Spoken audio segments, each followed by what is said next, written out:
Hello and welcome to AXSChat. We're delighted to have Rebecca Palpant Shimkets with us today. Rebecca is from the Carter Center, so it's really good to have you. And please tell us a little bit about first off, for us Limeys, tell us a bit about the Carter Center and the work that you do there around mental health. Well, I think most people know that the Carter Center is a nonprofit organization developed by President and Mrs. Carter shortly after they left the White House around 1982, 1983. A lot of people are familiar with President and Mrs. Carter and their affiliation with Habitat for Humanity, but the Carter Center is separate from that organization. We are a non-governmental, nonprofit organization focusing primarily on peace and health in dozens of countries around the world. And it is such an honor and a privilege to be with all of you today. I'm so grateful that we can have a really important conversation about mental health and mental illnesses, issues that impact all of us. Why don't I just jump in and say a little bit about the Carter Center's role in mental health and mental illnesses. Mrs. Carter has been a long-time, multi-decade champion of mental health. Long before people started talking about mental health and mental illnesses, she was out on the campaign trail when they were campaigning for governor of Georgia, talking about deinstitutionalization, which was happening here in the United States, as well as the needs of people and their families here in Georgia around mental health.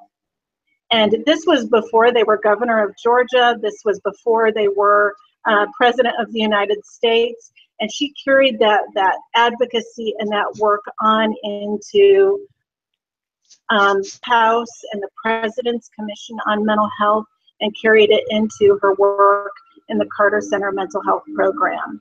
What I can say is, she has been an advocate for World Mental Health Day for a very long time, and World Mental Health Day celebrated its 25th anniversary this year. World Mental Health Day is supported by the World Federation for Mental Health, and the focus of World Mental Health Day this year is on workplace mental health, something that a lot of countries are embracing and talking about, because it is an area that impacts all of us. So many people spend a great portion of their lives in the workplace, and there are many, there's a great need to start a conversation about workplace mental health.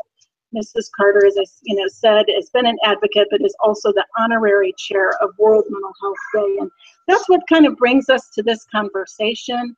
We can talk much more about that, as well as other initiatives that are being undertaken by the Carter Center Mental Health Program. Superb. So obviously, work is tremendously important. I was watching a program on TV the other night where over the last couple of decades we've really attributed a lot of our meaning in life to work, and therefore the importance of our what we do. Effectively, we've become our careers, and therefore the mental health issues that we experience as part of the stress of work are coming to the fore more and more. I think that a lot of companies are certainly recognizing the need to do stuff. I know my own company is. We've initiated mental health first aid programs. We've got counselling available for employees. We want to make sure that people are comfortable talking about issues like this, and of course we are keen to get people to talk about their experiences, because just like with other disabilities, it's really important that people feel that they are in an atmosphere where they can be open about the issues that they're facing. Now, that's not always easy. So and particularly in high pressure environments. So what are some of the things that the Carter Center does to help people cope in around sort of the high pressures of things like workplace stress? So, the Carter Center Mental Health Program, why don't I just take a step back, because I think it's important for our audience to understand kind of what the Carter Center does and the kind of work we do in these areas. The Carter Center Mental Health Program works in two areas. We work on public policy. So that's an approach we're taking to any kind of mental health issue. We also work in stigma reduction. And that's really the area that we've approached this whole issue with. The stigma and reducing the misconceptions and discrimination around seeking mental health care is something that Mrs. Carter and our staff of experts have worked on tirelessly, because the vast majority of people who experience mental health conditions never seek treatment. So many suffer in silence. And so the biggest piece of how we're tackling this is to start a national conversation around mental health and the importance of seeking treatment, the importance of knowing what resources are out there to support this important issue and ways to address it. I think another thing that we are doing is we're attacking this issue by working with the media to help them better understand the importance of getting accurate information out to the general public. If you think about where most people get their information and how most mental health issues are reported, it's typically around tragic, violent events, very sensational events. If it bleeds, it leads kind of thing. And the Carter Center Mental Health Program has said for 20 years, you know what, we've got to do this differently. We know that journalists, vast majority of journalists out there, want to get it right. They want to better understand the issues. How can we help them do that? And 20 years ago, Mrs. Carter developed the Rosalynn Carter Fellowships for Mental Health Journalism, where professional journalists take a year of their life to really dig into a significant mental health issue. Some of them might look at workplace mental health. Some might look at access to mental health services or mental health first aid that you mentioned before. Really getting important stories out there that go beyond the headlines, that help people to really hit people where they are and where it's meaningful to them. We kind of like to say where these issues really hit the street and hit the pavement. So we're addressing this from a stigma prevention, anti-discrimination approach. But in addition, the Carter Center is in a unique place where we are a part of a global anti-stigma alliance consisting of about 15 countries now. In fact, our director, Dr. Eve Bird, and myself just returned from Denmark, where we met for 2 days with other countries who are doing really important initiatives, some of them around workplace mental health. And so that's, that was incredibly exciting to see this evidence-based building for, why addressing mental health in the workplace is important, what we can do about it. In addition, we're a very key player in the World Psychiatric Association biannual anti-stigma conference that was held in Copenhagen as well, where we convene, we were a part of the convening of 450 people from all over the world who came to exchange ideas about how to reduce stigma, how to change public attitudes about mental health.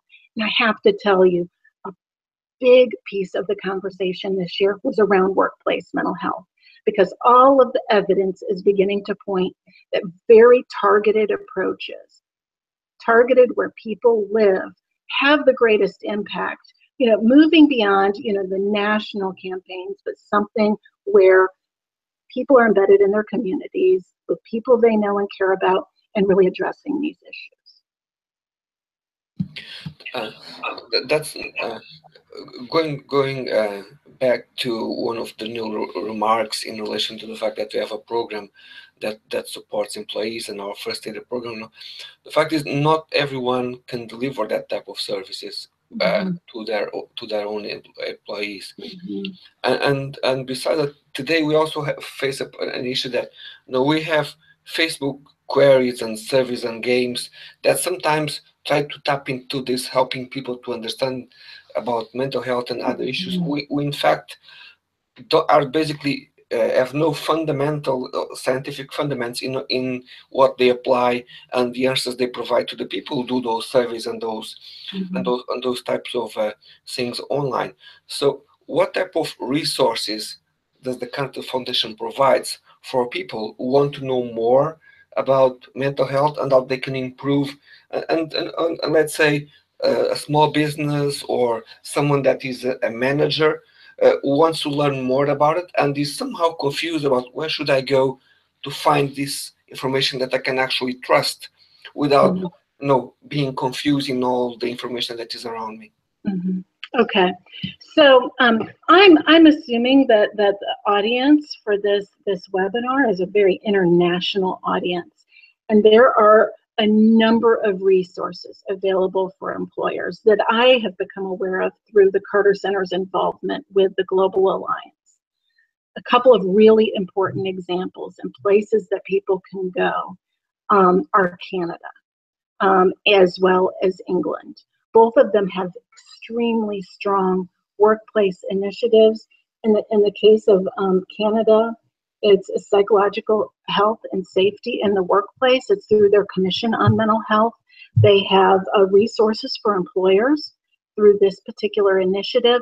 A really strong evidence base is developing through their work.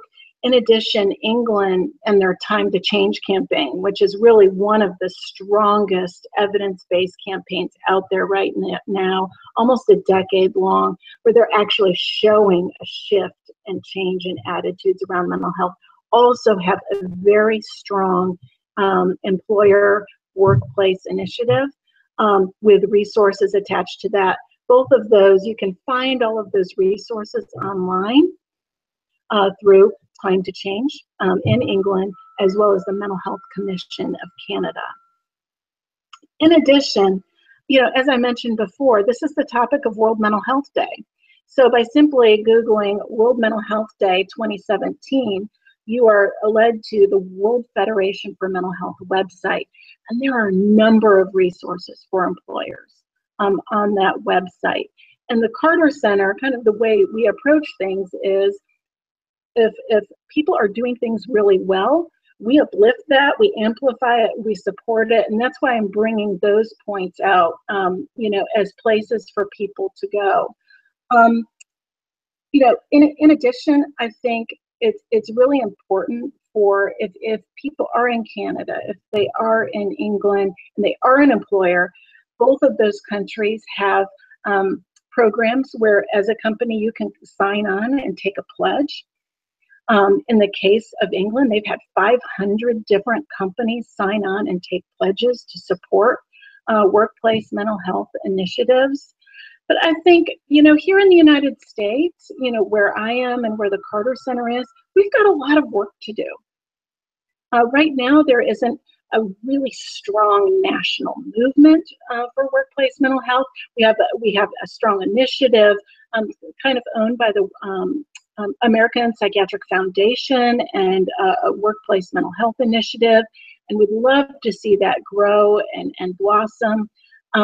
But in the case of the United States, what's really exciting to see is there are a number of major companies who are really interested in well-being and prevention and promoting mental health, mindfulness. We know, for example, Google has a mindfulness health program, Search Inside Yourself. So some of these companies really can become exemplars in approaching this important issue. Rebecca, I had the pleasure to interview you on my show, Human Potential at Work. And if anyone wants to listen to that episode, it was a very powerful episode and it's been listened to by a lot of people all over the world. So Rebecca is a very important voice, certainly for the Carter Center, but in her own rights too. So we got a little sometimes personal during that interview. Yeah, we did. But, you know, this is a personal issue to all of us. So once again, I think it's really important that the Carter Center is looking at these conversations and joining the global conversations. And I know that I'm a big fan of President Jimmy Carter and Rosalynn Carter, our former First Lady, and the work that they've done. And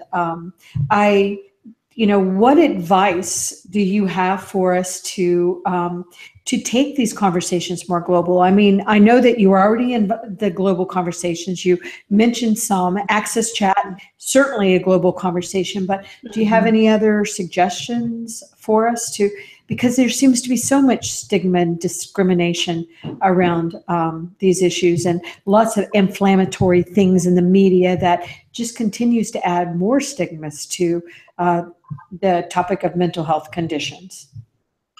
So a couple of things. First of all, something that I have a front row seat to in my work at the Carter Center is seeing the value and the mental health and just overall well-being benefits of meaningful work. I look at President and Mrs. Carter. And, Mrs. Carter celebrated her 90th birthday in August, and President Carter celebrated another significant birthday in the past week. And of course, he has, his recent book out, A Full Life, Reflections at 90. And they are just, to me, and to so many people in the world, great examples of what meaningful work can do for the world, for a person, for communities. And I long for a day when people, no matter their disability, no matter whether it's a mental illness or I like to call it differently abled, we all have something to contribute. And we know that, in the case of mental illness, 80% of people with serious mental illnesses are unemployed. And we know that 70% of them want to have meaningful employment. And I think that's where we start the national conversation is how do we take a look at the strengths that each person has to bring to the table that we're missing out on because they're not in the field. They're not able to really engage. And I'm reminded of an important book written by a Rosalynn Carter mental health journalism fellow, Joshua Wolfshank. Many of you might know of the book because it was well recognized by the New York Times and other important outlets, but it was Lincoln's Melancholy. And Josh spent 5 years researching and studying and understanding President Lincoln's mental illness. So many people don't know that he was diagnosably depressed at several points in his adult life. In fact, he was actively suicidal at least 2 times. But if you think about the strength that he brought to our nation in its darkest hour, because he understood dark hours. He understood what it takes to pull through and work from a place of strength, finding the internal resources to bring great change to this country. That's just, that to me is a powerful example of what people who have undergone some of the most challenging circumstances that, we can't even imagine and pull through and not only survive, but thrive, what they can bring to companies and ideas. I think that's where we need to start is how do we build from this place of strength? I also think it's really, really important to get business leaders involved. Something that we've learned and used a long time at the Carter Center is the power of unlikely partners. Getting unlikely partners in the room together with other unlikely partners and starting a conversation can, once you have the meeting of the minds, propel an issue forward like nothing that really we've seen in other ways, in other formats of doing this work. But I think, you know, a really important way of approaching this is to make a strong business case for why it's important to have mental health screening, mental health prevention activities. I love the idea of mental health first aid and training employees and managers around mental health first aid. But we know, you know, that every dollar spent around depression prevention reaps $4 benefit. You know, we know that companies that really invest in their employees and provide screenings, even if the cost is borne by the company, ultimately earn that back. So there's a strong financial case. If you want to just approach this from the hard numbers, there's a strong financial case for why we need to do this. So I think those are really two places to start working, you know, from both ends to address those. And you know, I look forward to the United States beginning to take a leadership role in this area as well, because we know that we're a nation of entrepreneurs. We're a nation of great companies that really want to do the right thing in the world and for their employees. So let's get started. Wow, that's very powerful, what you just said, Rebecca. And I think I got so much out of it. But one thing that I definitely know is that people with mental health issues are people.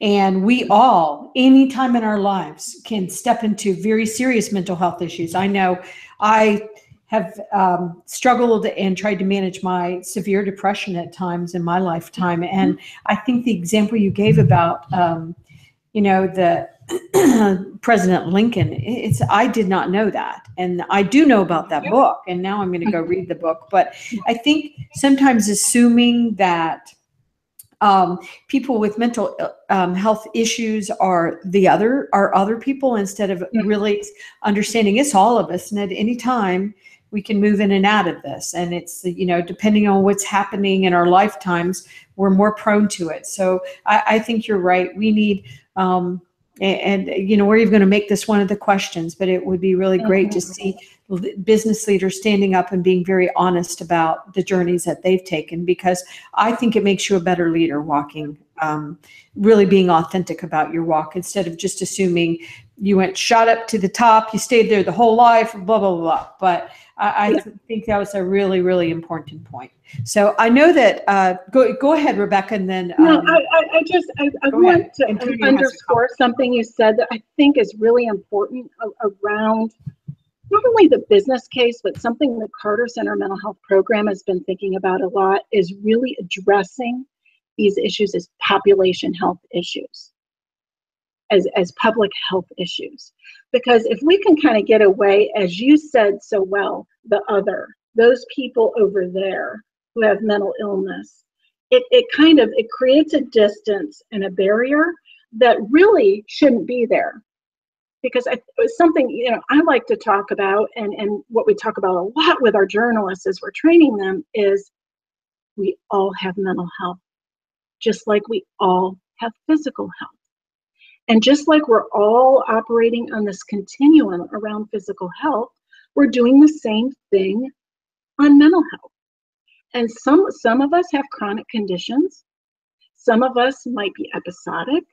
Some might not have a lot of issues related to general health or mental health. But we all have it. It's all our issue. And we need to think about ways to keep ourselves mentally healthy like we do physically healthy. Exercise, diet, fresh air, sleep.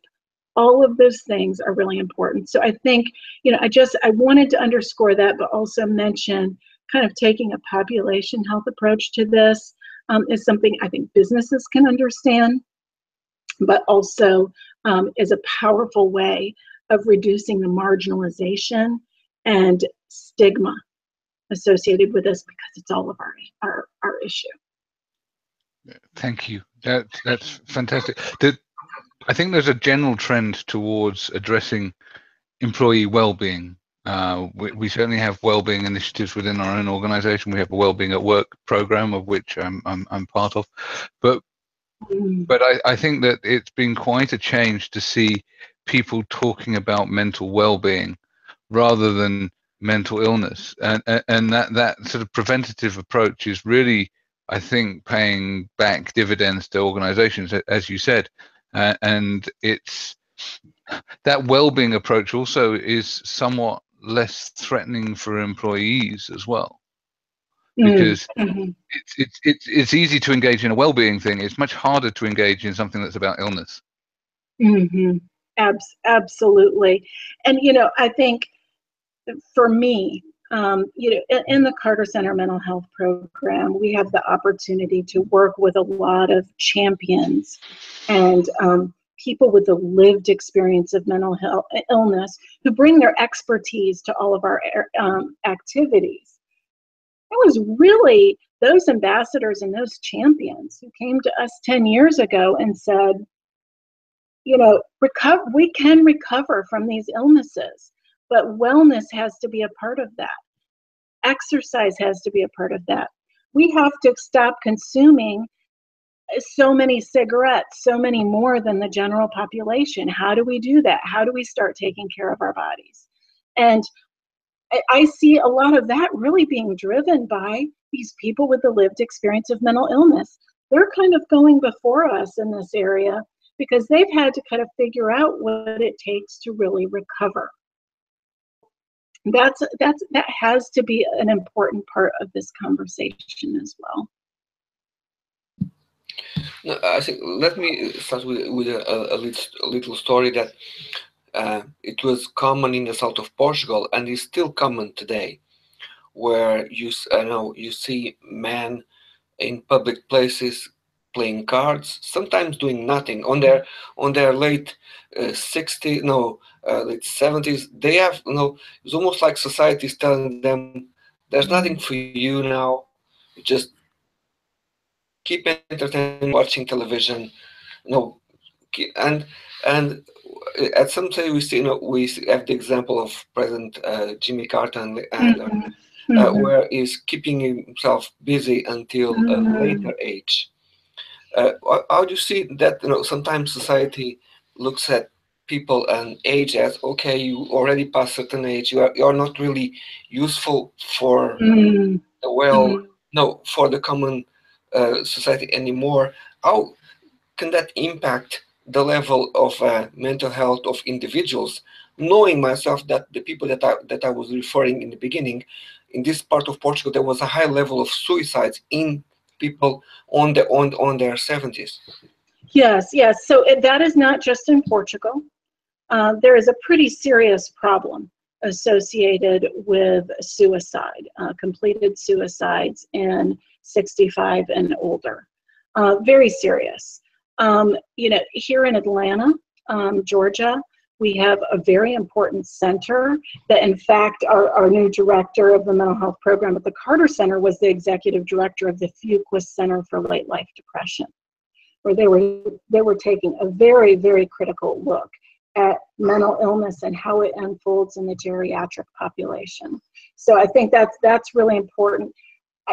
Just again, taking a step back, because some in your audience may not realize, a lot of people, a lot of businesses or people, policymakers might say, well, why should we care about mental health? Because other conditions like cancer, like heart disease, other serious public health issues can be life-threatening.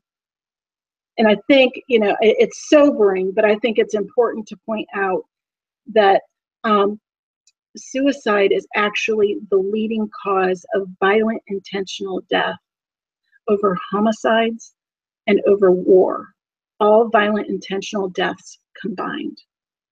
And I think when we take a look at those numbers, we can talk about this as a serious public health crisis. That seems to be, again, because of the secrecy and the mystery, people want to shove that under the rug. They don't want to talk about it because it's so difficult to talk about. But these are life-threatening illnesses. So we have to deal with them. That's why it's so important to have mental health first aid. Why it's so important to have screenings, in the workplace if necessary, or in general practitioners' offices, so that depression doesn't reach that point. So I think that's important. Going back to the older adults, I think it just underscores the importance of meaningful work. And it doesn't have to be paid employment, but meaningful work that engages you in a community of people is protective. We know this. And so finding ways to tap into this rich expertise that's in our senior population will be protective. And we need to figure out programs and supports to talk about that, but also screening tools. Something I'll briefly mention, because it's really at the heartbeat of Mrs. Carter and something she cares deeply about. She's just a woman with so many causes and areas of advocacy, but she has the Rosalynn Carter Institute for Caregiving in Americus, Georgia, and really taking a serious look at caregiving issues, especially around people who are caring for older adults, seniors, parents, which is becoming more and more critical as we have a whole population of baby boomers who are aging. But I think, we can't have this older adult mental health conversation without talking about the caregivers who experience stress around managing their own work and their own employment, and the stress related to that while they're caring for a family member who they want to do well, who they want to ensure receives the best care possible.